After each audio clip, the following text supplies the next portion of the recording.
personalized recordings slow down our client transformations? I know, before you nail me on the cross, listen up, because if you've had a client or two in the past where you've given them transformational recordings, or they've come to us and said, I've listened to all those hypnosis recordings on YouTube, but it's not working, definitely listen up to this, because this is going to be transformational for your career as a hypnotist and coach who uses recordings. So, can it slow down our transformations? So I'm going to give you a story about an old client who came to me 2 years ago now.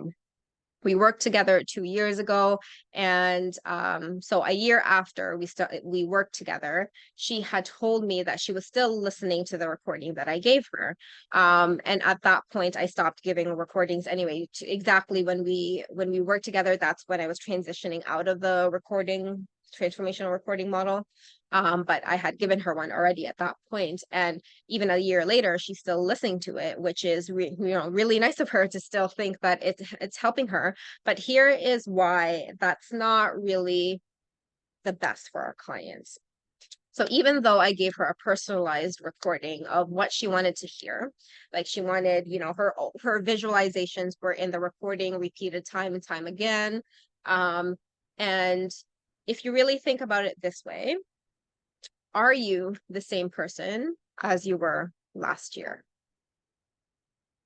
Are you the same person as you were 6 months ago, 3 months ago, yesterday, this morning, an hour ago? Now, I hope you got my point there. We are not the same person as we were a year ago. So if a client came to us today and we gave them a transformational recording, if they do listen to it to the next 30 days and they receive the result that they desire, sure. But what happens after that, right? What happens to them afterwards? Are they just using it for relaxation? And at that moment, sure, that can help.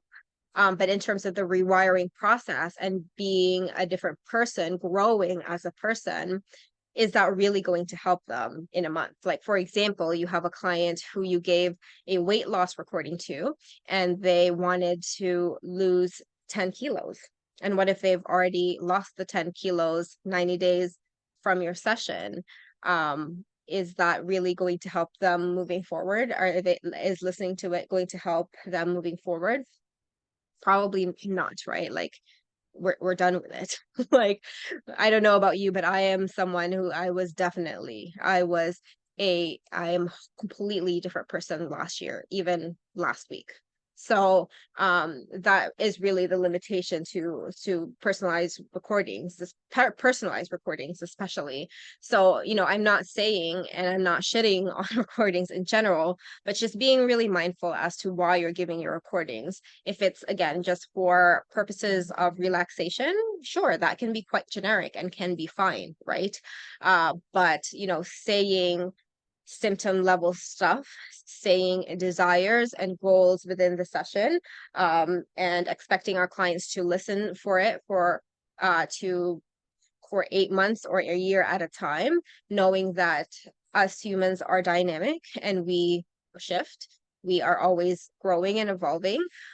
Is it really fair to listen to the same recording a year down the line? Because let me tell you, if I were to listen to my stuff a year ago, I would not even resonate with it now. I've outgrown it. I've outlived that person, right? Like, I look at my videos from a year ago and I go, oh my God, it's not the same person. So really that is the limit of it. And again, this is just to encourage you to shift your perspective on this.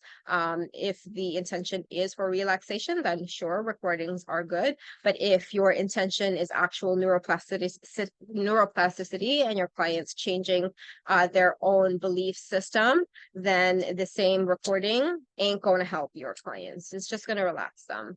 And which, again, not a bad thing, but not really the rewiring that we desire. There's other ways that they can rewire, and more powerful ways. So I hope this helped and challenge your thinking a little bit to help you grow.